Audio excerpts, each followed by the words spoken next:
Vamos abrir nossas Bíblias, meus queridos, no livro de Jó, capítulo 1, versículo 20. Jó 1, 20. E a terceira palavra do livro de Jó, meus amados, Jó, bem conhecido, né? Um personagem cujo todos devemos aprender desse homem. Exemplar. Em época da lei, não em época da graça, porque Jó manifestou um testemunho de um homem temente a Deus e principalmente revelou a sua essência nos momentos mais difíceis que um ser humano possa passar. Então, lhe convido a todos a poder se espelhar e a querer entender o que o Espírito Santo quer ensinar para a igreja. Temos pessoas que estão passando por momentos muito difíceis na vida, sejam na perda de um ente querido, seja na perda de um filho ou de outro tipo de circunstância dolorosa da vida, pois aprende com um homem cujo foi registrado até os dias de hoje os seus feitos, por causa de um excelente testemunho que o próprio Jó deu para nós, na graça, nos inspirar. Jó não tinha o Espírito Santo na época, porque o Espírito Santo só entrou no homem quando o Senhor ressuscitou, né, foi levado até o céu e deixou seu Espírito para aqueles que se tornariam filhos de Deus. Mas que linda lição aprenderemos de Jó. Oremos. Meu Rei, meu Deus Todo-Poderoso, mais uma vez estamos aqui perante o Rei. Mais uma vez nos assentamos na mesa. Mais uma vez clamamos, Senhor, para que o Senhor possa usar meus lábios para direcionar um povo que precisa de orientação, um povo que precisa de conhecimento, que precisa ter fé, que precisa de entendimento, compreender certas situações para assim não desagradar o Senhor e se tornar mais sábio em nome de Jesus Cristo. Todos dizem amém. Eu peço perdão pela tosse, né? Eu tenho uma tosse agora que surgiu ontem, mas tentarei não tosser o menos possível. Vamos lá, gente. A semana passada nós estudamos acerca das perdas dolorosas de Jó. E quantas perdas! Quantas perdas! Estamos falando de um servo do Senhor. Estamos falando de um homem que temia o próprio Deus. E após Satanás pedir autorização a Deus para tocar a família de Jó, pois nós estudamos que Satanás não poupou aqueles filhos de Jó, eles não foram poupados, cujos se davam de banquete em banquete. Os filhos de Jó eram mantidos, vamos falar, pela misericórdia de um homem cujo intercedia por seus filhos. Mas houve um momento em que o teto, cujo cobria e dava segurança para os filhos de Jó, desabou e matou todos os filhos de Jó. Satanás reivindicou áreas na vida de Jó. Até um certo tempo, as misericórdias do Senhor mantinham salvos os filhos de Jó por causa das suas orações e sacrifícios. Temos visto que Jó apresentava sacrifícios depois que os seus filhos se davam em banquete. Ou seja, o que representaria isso? Depois que os filhos curtiam do mundo, depois que seus filhos talvez falavam palavrões, Jó o chamava, apresentava um sacrifício a Deus para assim, de maneira simbólica, fazer com que seus pecados sejam perdoados. Mas o tempo se esgotou para esses. E Jó foi provado. Uma tremenda provação. Uma tremenda provação. E em um espaço muito curto de tempo, amados, Jó perdeu tudo. Isso mesmo. Jó perdeu tudo, perdeu gados, perdeu casa, perdeu empregados, perdeu principalmente os seus filhos. Aquilo que, com certeza, amava tanto. E veja, diante esse tipo de circunstância, como Jó reagiu. Quando um servo diz assim, vários servos viram um depois do outro, anunciando todas essas catástrofes, né, na vida de Jó. Olha que fala em Jó capítulo 1, versículo 20. Ao ouvir isso, Jó levantou-se, rasgou o manto e rapou a cabeça. Então prostrou-se com o rosto em terra em adoração e disse: saí nu do ventre da minha mãe e nu partirei. O Senhor deu, o Senhor levou. Louvado seja o nome do Senhor. Digno de admiração, né, gente? Será que essas palavras sairiam da sua boca? Será que todos cujo Senhor permitiu que estejam vendo esse vídeo agiria da mesma forma que o servo Jó? Pois eis aqui, meus amados, um trecho muito famoso que muitos, inclusive, conhecem de cor. Deus deu e Deus tomou. Mas consegues tu entender a importância dessa grande lição dada por Jó? O que esse homem fez depois de receber a notícia dele ter perdido tudo? Até então, Jó ainda não recebeu uma enfermidade. Satanás não tocou no corpo dele, mas perdeu absolutamente todos os seus bens e perdeu os seus filhos. Primeiro, o que Jó fez depois de receber todas essas notícias? A primeira coisa, Jó se prostra. Isso mesmo. Jó se prostra.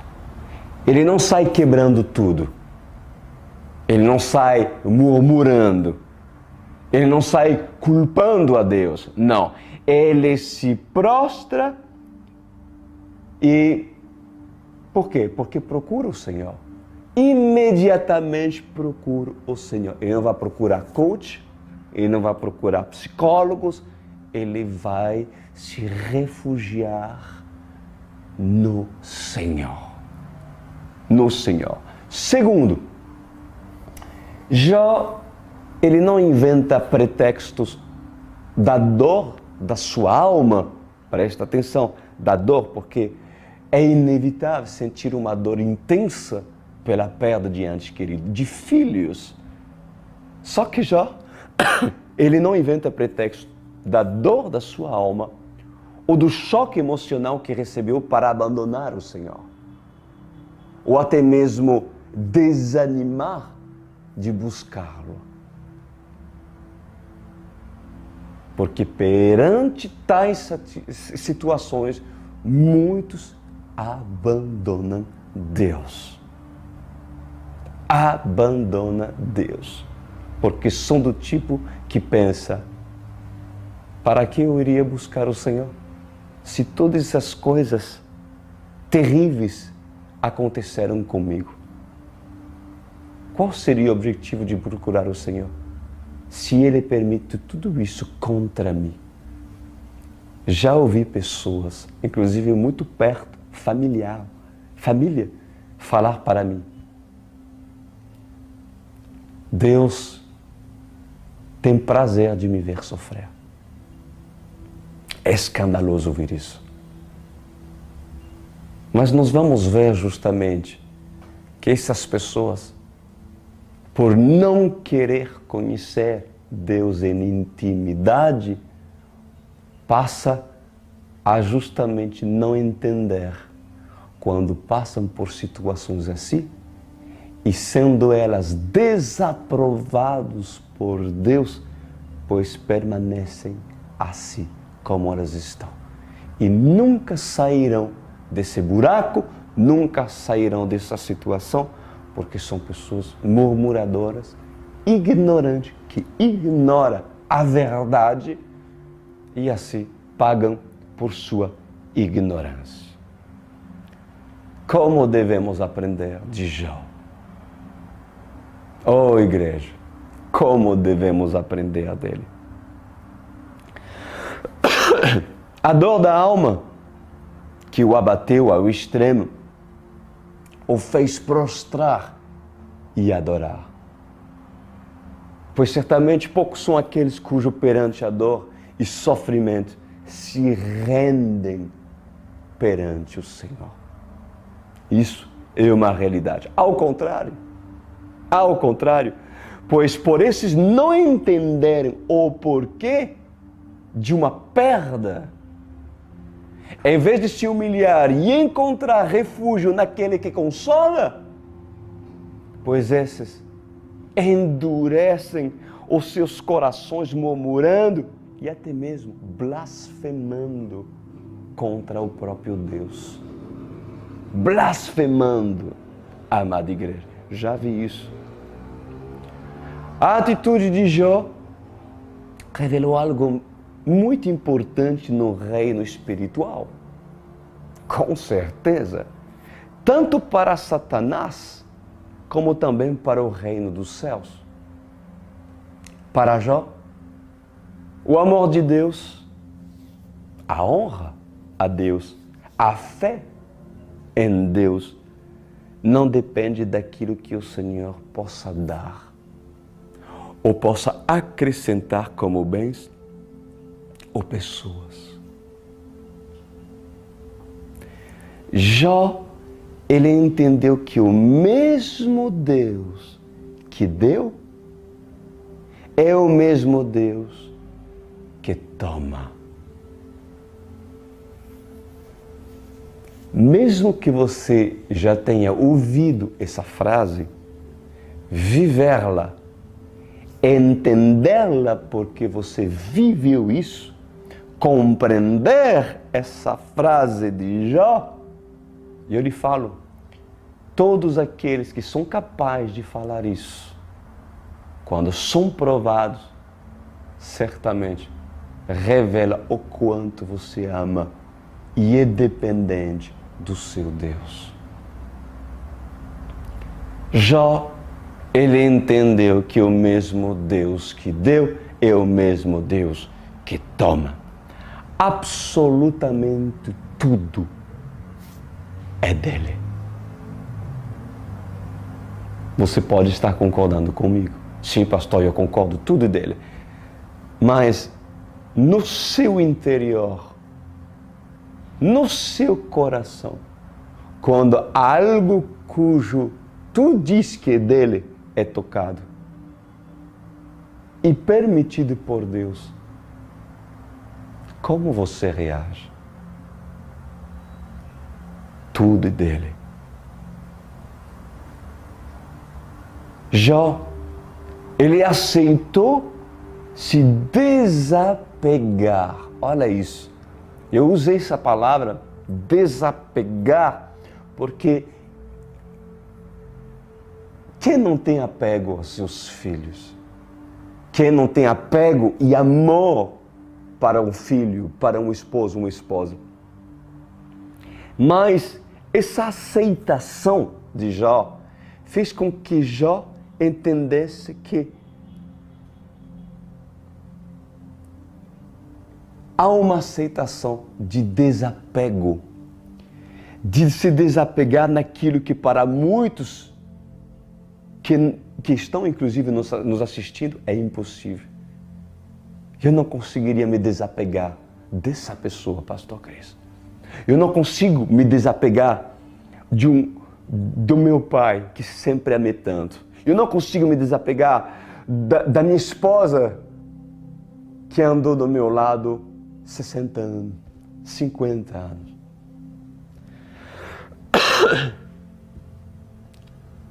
Se Deus toca o teu filho caçula, continuarás a ser a pessoa que Deus espera de ti? Se Deus toca no teu esposo ou na tua esposa, entrarias tu em depressão ao ponto de desistir da vida?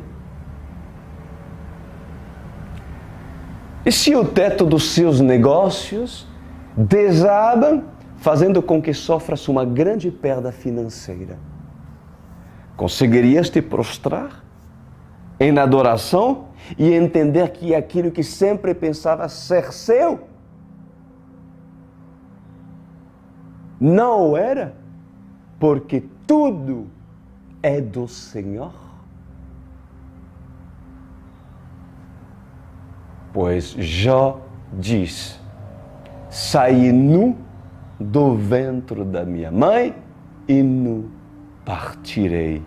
O Senhor o deu, o Senhor levou. Louvado seja o nome do Senhor.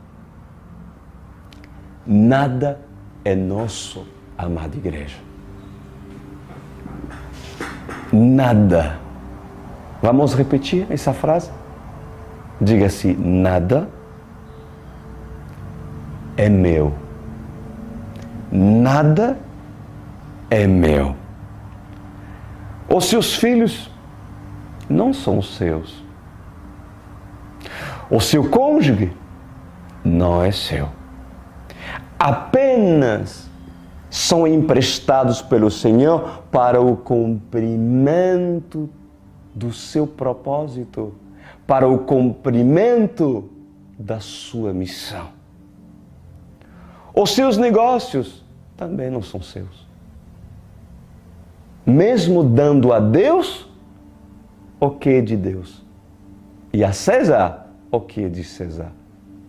Nada é teu, nada é meu. Pois tudo aquilo que nesse mundo, meus amados, é corruptível, permanecerá corruptível e terminará sendo pó. Deus nos deixou os registros da experiência de Jó para que entendamos que não podemos nos apegar a nada ao ponto de nos separar da intimidade com Deus. Escuta o que eu vou falar agora. Se uma perda é capaz de lhe tirar do reto caminho de Deus e da sua busca incessante pelo Senhor, então isso revela que o seu relacionamento com Jesus é sustentado pelo interesse. Pelo interesse. Na vida eterna, por mais que possamos encontrar outros irmãos, cujo poderiam ter sido esposo ou esposa, pois esses não serão mais casados. Sabia que lá no céu, mesmo que quando um casal foi casado na terra, um esposo ou esposa, quando Deus leva, no dia, se essas pessoas foram salvas, eles não serão mais casados do céu. Por quê? Porque tudo é do Senhor. Eu que sou casado com a pastora Poliane, lá no céu, ela não vai ser mais minha esposa. Não vou falar, pessoal, olha aí minha esposa. Não. Ela está me olhando assim, com a câmera, e está dando risada. Pois sim, amor. Assim o Senhor quis, porque eu sou do meu amado e o meu amado é meu. Tão simples assim. Tudo de mim é dele, para ele são todas as coisas. Aleluia. Nada em nós, apenas somos administradores de dons outorgados pelo alto. Aleluia. Seu esposo é um dom. Sua filha é um dom. Sua empresa é também um dom. Mas se um dom recolhido e pedido pelo próprio Senhor provoca revolta, provoca rebelião, depressão, desistência da vida, Satanás não teria então argumentos para dizer a Deus: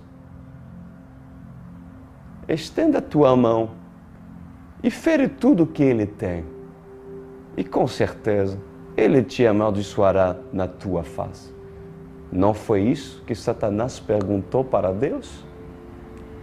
Quando pediu autorização para justamente provar aquilo que estava no coração desse servo temente ao Deus Todo-Poderoso?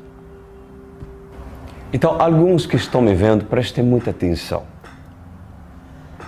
Vocês têm direito de rasgar as suas vestes, assim como Jó fez. Diz a palavra do Senhor que ele rasgou suas vestes, e também tem direito de raspar o seu cabelo. O cabelo é a beleza, é a honra de um ser humano. Quando você raspa o cabelo, é uma atitude, inclusive, que os antigos faziam, né, para uma demonstração de humilhação. Ou seja, nada mais importa, a não ser aquilo que hoje eu sou e represento perante o Senhor. Já se humilhou completamente. Você também está no direito de chorar. Nós não somos máquinas, somos seres humanos. Jesus nos deu um coração de carne e não de pedra. Vocês têm direito de chorar por uma grande perda, mas, há um mas, rendem-se aos pés de Cristo. Seja a primeira coisa cujo você deve fazer. A perda que não é aceitada, o que isso significa? A perda que não é aceitada. A pessoa que fala assim: eu não aceito. Não aceito ter perdido essa pessoa. Eu não aceito. Deus, eu não aceito. Não aceito. Não aceito. Por que você fez isso? Pois eu não te amo mais. Pois você é duro demais. Isso é injusto, Deus. Quantos falam isso? Porque são pobres e são longe de ter aprendido acerca de um Jó. A humildade e o entendimento do homem cujo teve o direito de ser registrado os seus feitos até o dia de hoje. A perda não aceitada revelará seu ídolo, porque todos aqueles que não aceitam quando Deus leva, é porque essa pessoa ou esse objeto ou essa situação é um ídolo mais importante do que o próprio Deus. Chorar por uma pedra não significa, meus amados, ter idolatria. Claro que não. Ter idolatria daquilo que Deus tomou? Não. Mas se a perda é o motivo do meu afastamento de Deus, então o ídolo foi comprovado. Olha que fala em Romanos 8:35. Quem nos separará do amor de Cristo? Ponto de interrogação. Alguma coisa que pode nos separar do amor de Cristo? Pessoal, olha que Paulo diz. Será tribulação? Para Paulo? Ou angústia? Ou perseguição? Ou talvez fome? Não tenho dinheiro na minha conta, estou endividado, não tenho emprego, estou desempregado. Será que isso é o motivo de você se esfriar e assim se separar do amor de Cristo? O perigo, disse Paulo, ou a espada, ou seja, ou a morte. Como está escrito, por amor de ti enfrentamos a morte todos os dias. Somos considerados como ovelha destinada ao matadouro. Mas em todas essas coisas somos mais que vencedores. Por meio daqueles que nos amou.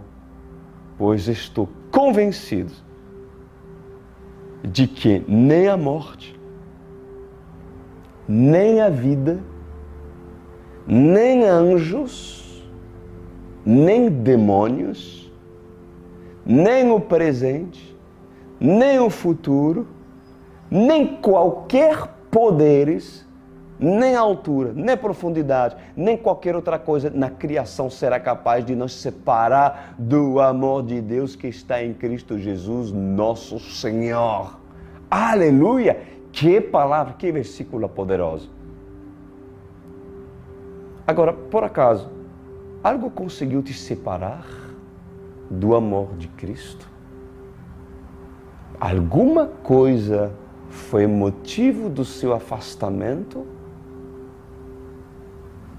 Em ter prazer de o buscar na sua palavra?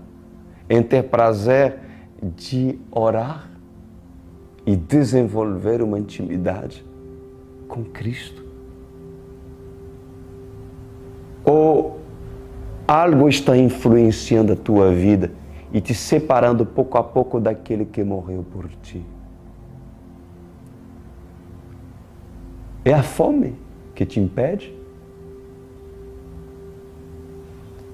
É o fato de você não ter, talvez, o sustento cujo você espera? E por causa disso, passas por momentos cujo tu és provado na parte das finanças? É a fome, então? É a morte? A insistência dos demônios que eu chamo para viver segundo a carne? Isso que te separa do amor de Cristo? Alguém foi capaz de lhe separar do amor de Deus?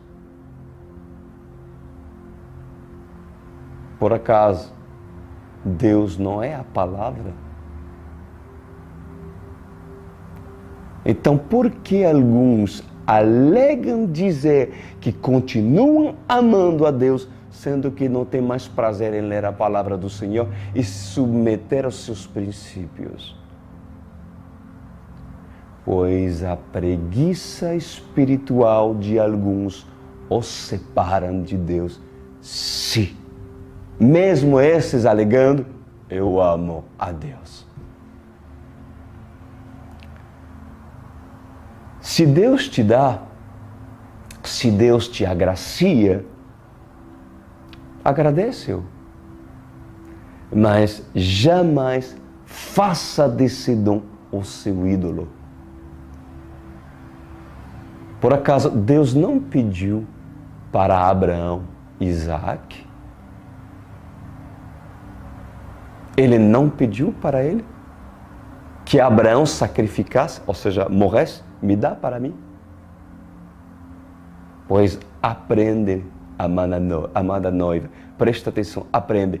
Quanto mais será desapegado pelas coisas e dons que Deus te deu, mesmo elas sendo de grande valor, mais o Senhor acrescentará na tua vida dons, porque Ele saberá que elas não serão motivo do seu desvio. Os dons que Ele te deu não serão os motivos dos seus desvios. Há dons que faz desviar muitos daqueles que aqui estão me vendo. Porque se alguns se recuperem financeiramente, certamente não sentirão mais falta de Deus, porque o dinheiro para eles os saciarão. Deus conhece o homem muito mais do que você se conhece. Quando Deus pediu em sonho para Salomão o que ele queria, lembra disso? Salomão teve um sonho e Deus lhe disse: o que você quer, Salomão? O que Salomão pediu? Lembra? Ele pediu sabedoria, mas com um propósito. Ele pediu sabedoria para poder liderar, orientar e levar o povo escolhido aos pés do grande eu sou. Pois o que Salomão não pediu, amada igreja, o Senhor o deu, sem medida. O que Salomão não pediu, é justamente ali que Deus deu. Por não ter dado tanto valor ao ouro, à prata e por ter dado valor aos assuntos do reino de Deus, Deus deu a Salomão ouro e a prata como nenhum outro rei em Jerusalém, em Israel, já teve. Jó 1:22 diz: em tudo isso, Jó não pecou e não culpou a Deus de coisa alguma. Ele não pecou, ele não culpou a Deus. Por que você fez isso? E depois o Senhor diz que me ama. É isso mesmo? Mas você é o culpado do meu sofrimento, Deus. Jó não fez isso. E vocês, alguns aqui, cuja essa palavra chega até vós, não faça isso. Porque a pobreza do seu entendimento, a pobreza do seu conhecimento e a falta de se prostrar e buscar a face do Senhor, justamente o fará fazer tais coisas insensatos. Tem que ser muito insensato e ignorante culpar a Deus pelas coisas que Ele mesmo toma do homem. 1 Coríntios 7:29 diz: o que quero dizer é que o tempo é curto. De agora em diante, aqueles que têm esposa, olha isso que Paulo diz, aquele que tem esposa, vivam como se não tivesse. Isso não quer dizer, obviamente, que você deve desvalorizar a sua esposa, nada a ver. Mas presta atenção o sentido. Aqueles que choram, vivam como se não chorassem. Os que estão felizes, como se não estivessem. Os que compram algo, como se nada possuíssem. Por que isso? Porque nada é seu. Não se apega. Não se apega a nada disso. Resumindo, não se apega. Você pode ter prazer, você pode se alegrar, você pode amar, deve amar, mas não se apega. Não se apega. Os que usam das coisas do mundo, olha que Paulo fala, os que usam das coisas do mundo como se não as usasse. Deus te deu a oportunidade de ter um carro bonito. Amém. Mas, Deus te deu a oportunidade de ter uma grande empresa. Tá? Glória a Deus, obrigado, Senhor. Vou usá-lo para teu reino. Vou usar porque esse é o dom, é o talento que eu recebi. Amém. Mas Deus deu, e se Deus tomar, amém mesmo assim.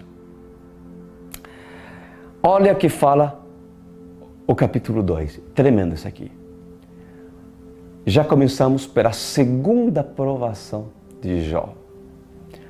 No outro dia, os anjos vieram apresentar-se ao Senhor. E Satanás também veio com eles para apresentar-se. O Senhor perguntou a Satanás: de onde você veio? Satanás respondeu ao Senhor: de perambular pela terra e andar por ela. Disse então o Senhor a Satanás: reparou meu servo Jó? Não há ninguém na terra como ele, irrepreensível, íntegro, homem que teme a Deus e evita o mal. Ele se mantém íntegro, apesar de você me haver instigado contra ele para arruiná-lo sem motivo. Sublinhou essa frase? Sem motivo. Haveria motivo para Jó ter passado tudo aquilo que passou? Sim ou não? O próprio Deus diz, sem motivo. Não havia motivo. A palavra aqui não diz que houve uma maldição. E eu estou me lembrando de um versículo que diz que maldição sem causa não prospera. Já ouviu esse versículo? Então, teria uma causa, teria um motivo pelo qual Jó merecia tudo aquilo que passou? Sim ou não? Não tinha motivo. Nenhum motivo. Inclusive, o próprio Deus deixou claro que não havia motivo, mas não havia motivo, mas tinha um propósito.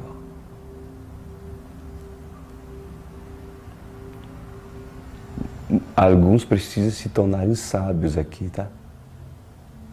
Porque todos querem entender o motivo. E querem saber por parte de Deus o motivo, mas não querem entender o propósito. Você pode não ter motivo de você ter sido enganada, talvez pelo seu esposo, porque sempre foi honrosa, sempre foi fiel.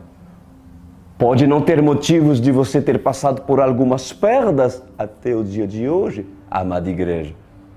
Mas mesmo que não haja motivo, há um propósito. No céu e debaixo do céu.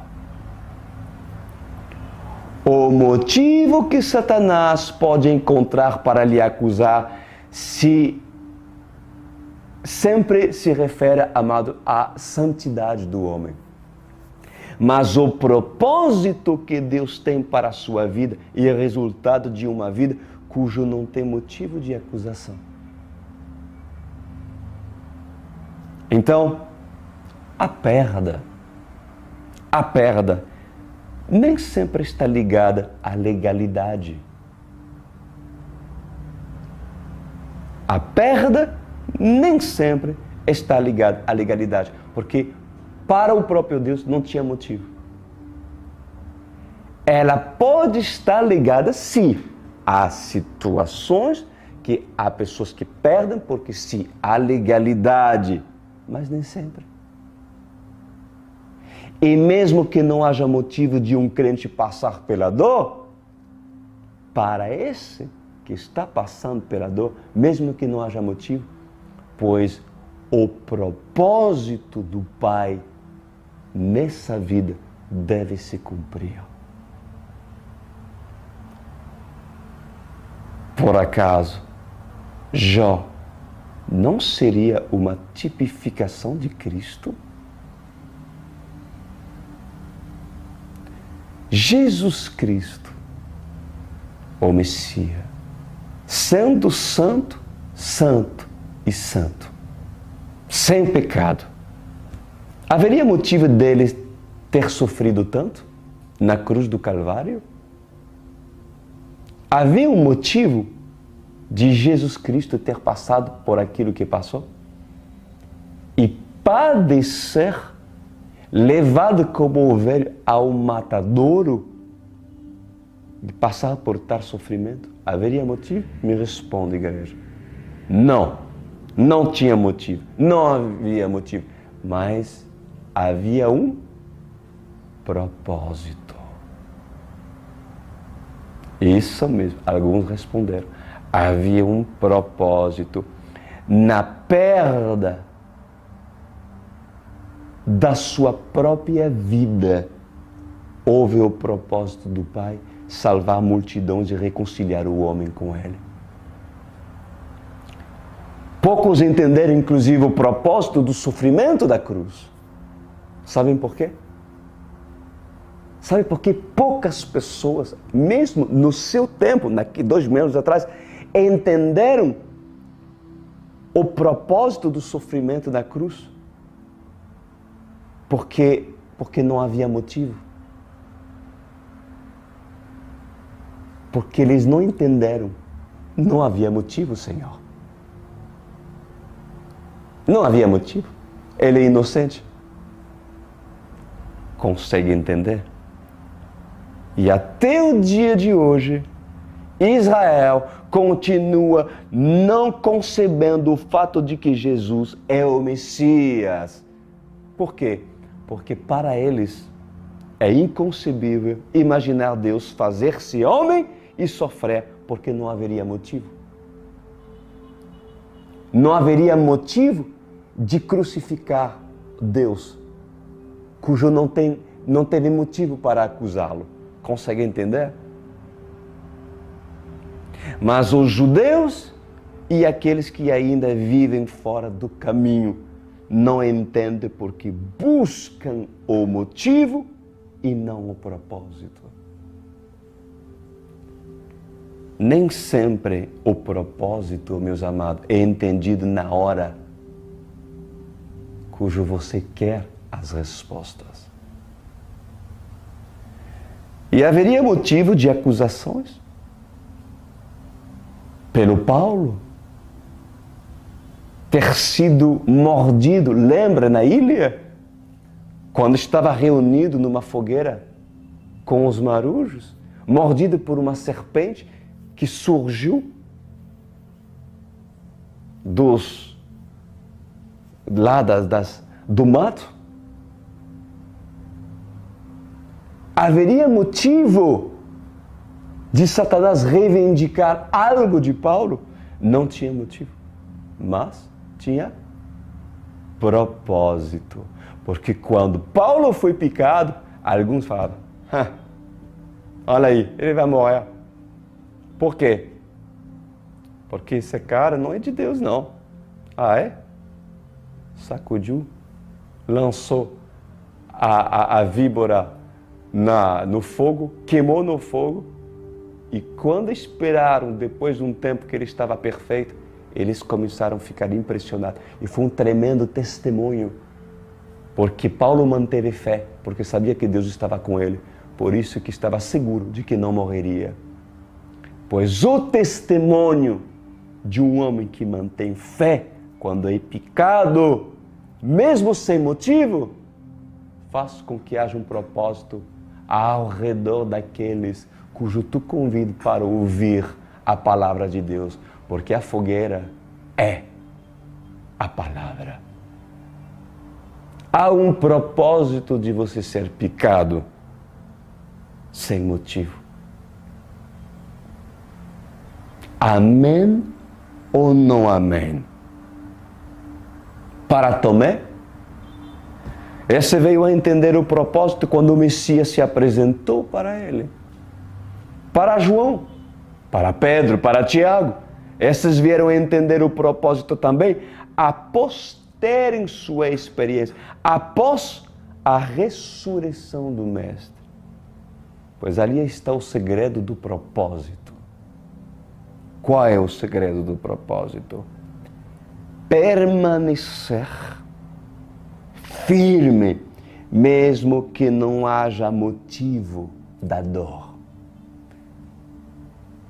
Mesmo que você não a mereça, mesmo que você não mereça a dor, você permanece firme, prostrado, buscando a Deus. Porque os que permanecem entenderão o propósito de Deus, porque Deus o revelará para quem permanece. Amém? Essa é a mensagem de hoje, por parte do Senhor. Aprende com Jó. Coloque em prática. Amém? Tenha bom ânimo. Levante-se, ergue-se. E se você tem que se curvar, não é para abandonar, mas é para adorar. Feche os seus olhos. Abba, Pai, Deus maravilhoso, Deus Emmanuel, Deus conosco. Obrigado por sua palavra. Obrigado, Senhor, por endireitar vidas nessa noite. Obrigado por consolá-las. Obrigado por trazer luz, que é esperança, porque há esperança na sua palavra, porque ela levanta aquele cujo não tem mais força. Essa palavra levanta, pois eu ministro para essa vida força, ânimo, coragem, decisão e assim amor pelo Senhor, segundo o entendimento daquilo que essa vida recebeu por parte do Senhor. Obrigado, Rei. Amém e amém.